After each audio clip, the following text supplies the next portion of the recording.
বলো তো এটা কোথায়? কেউ বলতে পারলে তার জন্য পুরস্কার আছে। এই জায়গাটা কোথায় বলো? এত সুন্দর প্লেস, পিকনিক স্পটের জন্য দারুণ। এখানে সবাই পিকনিক করতে আসবে, কোনো পয়সা লাগবে না এই পিকনিক করার জন্য। ব্যাপক স্পট পিকনিক করার জন্য। আমরা এসেছিলাম এখানে পিকনিক করতে। দারুণ স্পট, দারুণ। মানে এখন সবই ফাঁকা হয়ে গেছে, প্রায় বিকেল হয়ে গেছে, সবাই চলে যাওয়ার জন্য রেডি। বিশাল বিশাল জায়গা, হেবি সুন্দর, অমায়িক জায়গা। দেখো সবাই একবার, একবার না আসলে সবাই মিস করবে।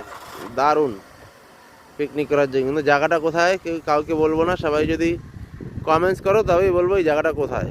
ব্যাপক।